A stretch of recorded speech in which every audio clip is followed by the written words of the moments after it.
sometimes they say that the game starts to slow down for you after you've been in the league for X amount of seasons. Honestly, from what I see from you, it looks like the game is already slowing down for you. Is that the case? Is that how you feel? Yeah, I mean, this is year 7 for me. I've been in, I think, 10 offenses now. So I've had 10 different offensive coordinators. Just a lot of changes throughout the league. It just happens to be my journey. But I've seen a lot of looks, gone against a lot of players, watched a lot of film. And so I think just through the years, knowing scheme, responsibility, just allowed me to play faster. Because at the end of the day, like regardless of how many offenses you've been in, we all kind of run relatively similar stuff. Game changes a little bit throughout the years in terms of scheme, but I mean, our offense, there's a lot of things that we've put in that we've gotten from, you know, the McVay, Shanahan tree and so on and so forth. And I've been in that offense. I ran it with Sean in LA, and then I ran it again in Houston my second year. So, you know, combining all those offenses, seeing a lot of different looks, has allowed me just to grow each and every year and play faster. We're seeing the growth on the field and seeing you making plays out there. Do you feel internally that it's maybe your strongest camp that you put together? No, I don't. I mean, I've had camps, I feel like, in New York where, you know, I felt like I pretty much played perfect ball. You know, but it's the league. There's certain opportunities that you're going to get, certain opportunities you're not going to get. At the end of the day, I just control what I can control. I always have the belief that I can perform well. I'm definitely more mature than I was mentally at the time in New York, but I think the difference between here and other places I've been is just having Pete and his staff, you know, give me that positive affirmation that they believe in me, and that goes a long way. As a player, you can go out and have the confidence instilled in you from the people behind you and the staff, and just, you know, just our interactions on a daily basis. You can see it in their eyes, and they look at you, and you can tell that they trust you. You know, just that's another reason I'm able to play faster and more confident, because I feel like I have people behind me, you know, that are looking out for me. How frustrating is it when, like you said, you felt like you had a perfect camp with the New York Giants, and that maybe you didn't get that affirmation and that backing? Yeah, I'm grateful for it. I'm super grateful for it, because all those things that I've been through, highs, lows, has all allowed me to grow and become the player I am today. And I think I just take all that with me, you know. I take it personally. I mean, it's a business at the end of the day, but I do take it personally. And so I think, you know, through the 6-7 years I've been in the league, you know, I've had to go through a lot of things by myself. You know, my family's very supportive, but they've supported me from a distance. So I don't see them that often. You know, I've been single majority of my career, so I've had to fight through a lot of things, you know, just with me and God. And so my mindset really going into this camp was I go dark. I'm full kill mode. I'm taking it personally, and every person that lines up against me, like, God bless their soul. You know, it's kind of the way I've approached it. And so I try to finish every play, because majority of my career, I mean, actually my entire career, every practice for me, I have the mindset that it could be my last, because that's the reality for me as an undrafted guy, practice squad guy. So every practice, because I've been on the couch and I've known what it feels like to wonder if I've played my last snap. So for me, I'm like, you know, every time I get an opportunity, like, that could be my last opportunity. So what can I control? My attitude, my work ethic, and, you know, how much effort I put into every snap I get. Every single day, Alex, you're just making plays. But on offense and on special teams, what is the feedback you're hearing from the coaches about where you are, because you're fighting for a spot? Yeah, I mean, it's positive feedback, but I try and tune that out, to be honest. Because I've had coaches, I've heard everything. I've heard, you know, I've had coaches circle me every day on the screen, be like, this is the type of guy we want on our team, and then I've been cut the next day.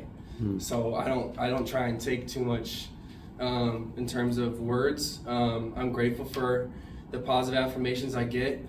And I think here, like I said, they've done a good job in making me feel like they believe in me. But at the end of the day, it belongs to me. I have to go out there and believe in myself and what I'm capable of. I try and put that on film every single day. And, you know, I'm grateful for all the relationships I've made throughout the years, the tips I've gotten from different players that were veterans when I was younger in the league. It's all kind of built me into who I am. And like I said, my relationship between me and God has grown through the years. I feel like I've just grown and matured, and it's built me into who I am. And I just try and go out and play for him every single day, and hope that the film shows that. You've talked about being in a lot of different locker rooms up to this point in your career. Now going into your second season, what's different about this team in particular versus all those other ones, and why you'd want to stay as a Raider? A lot of like-minded guys, individuals. I think I've been counted out a lot, but I think there's a lot of guys on our team that have all been counted out at some point. I mean, you look at our leader, Max Crosby. He wasn't a top draft pick. So you talk about a guy who comes to the locker room every single day playing with edge. We've got a lot of guys like that. You look at guys like Jamal Adams. They've been counted out last year. I don't even think he was on an active roster. He comes to this building. He's playing with the edge. Same with Devin White. You got guys like Isaiah. You know, he was undrafted, built himself up into a starting safety. So we got guys, our entire roster, that I think that play with that type of edge. And it's cool when you're, going to a locker room every day and you look guys in the eyes and know that they have their own story and over other obstacles that they've overcome as well. And just being able to mesh with those guys and come in and compete.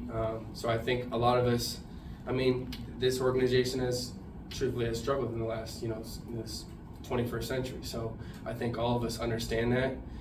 We take a lot of pride in being in the black and silver and understand what this organization has done historically, and we're trying to bring it back to what it was.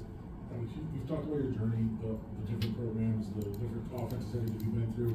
You've been on active roster, you caught passes last year in games, but I don't think you made a 53 to start the season in your career. What would that mean to you personally? It would mean a lot. It's been a long journey. That's definitely a goal of mine. It's been one of the goals for a long time. So, like I said, I take pride in my journey. I'm trying to be an inspiration to the next guy. I think that's what's kept me going. I think about the high school kid that was me when I was younger, and I think about that kid, the kid nowadays in high school looking at me who's been following my story. And it's like, what would I be showing him if I were to quit? Throughout all these years. So that's kind of what's kept my edge, because I know my story's not done. I'm like, every time I was cut, I was like, I know my story's not done. It's not going to end here. It can't end here.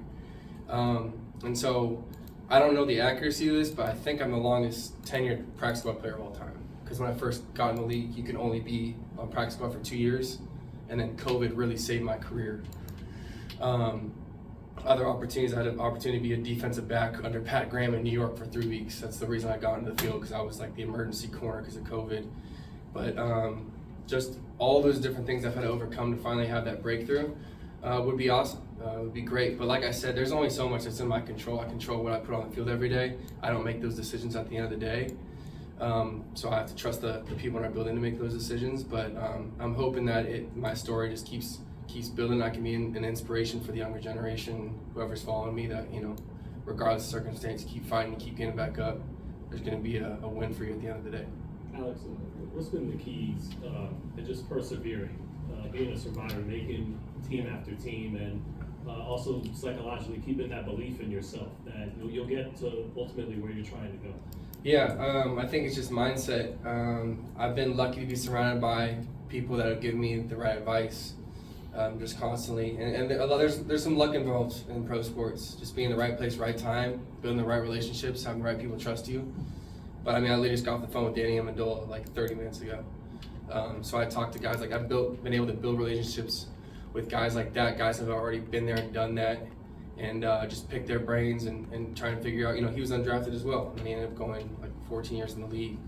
So I try and find guys who have had to overcome those obstacles and pick their brains and see what makes them tick and try and approach the game in the same way.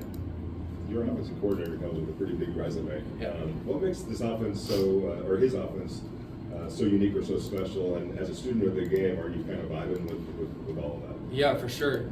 There's a lot of versatility to it, a lot of different looks, a lot of movement pre-snap. I know we didn't show that in our first preseason game. I think we're trying to keep it basic like Coach Carroll said, but yeah, and then there's also a lot of freedom. I think over time you have to build yourself into somebody who has a reputation for being dependable, and the more they trust you, the more opportunities you're going to get. And so there's a lot of freedom in our routes. I can add my own little sauce, I guess, to routes and be the player that I am. You know what I'm saying? So I think they're trying to find all our strengths, what we're good at, and put us in position to succeed in those ways. And I think Coach Kelly does a great job of that. And then Coach Beatty as well has done a great job in terms of showing us film. He was in LA with Keenan Allen, so I've been studying a lot of him. And the plays that I guess that they ran are very similar to our concepts and the way he was successful with it. So, hope that answers your question. Do one more, guys.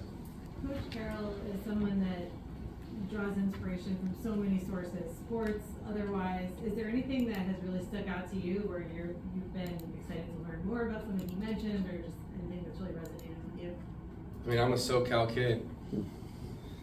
Reggie Bush was like the first guy I started watching when I was a kid. So Pete Carroll at USC, my house is 40 minutes away from there. Like, they were the talk of the town every single season. So if you had told me at that age that at some point I was going to get coached by Pete Carroll, I'd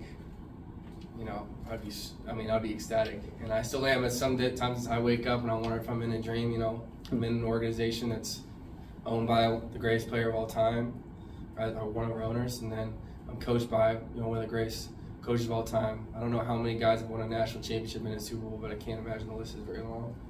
But just the energy he brings into the building every single day, very positive mindset, very high energy. It makes coming to work and coming to this building, fun. There's been times where coming into buildings isn't that fun throughout your career, but I think that was a huge difference that I've seen. And the guys that we sign that come in this building every week are all. That's one of the first things they mention, like the energy Coach Pete Carroll has. Even at his age, he's got that young energy, that childlike energy, that brings back that. Like I said, I take myself back to when I was younger, 8 years old, and that feel I had waking up every morning, getting an opportunity to play football. Like, it was so exciting. And throughout my career, like I said, it hasn't always been like that, but I think it's the closest it's been to that as I've come to building this season. Cool. Thanks, guys. Thanks, man. Appreciate it. Thanks, Alex.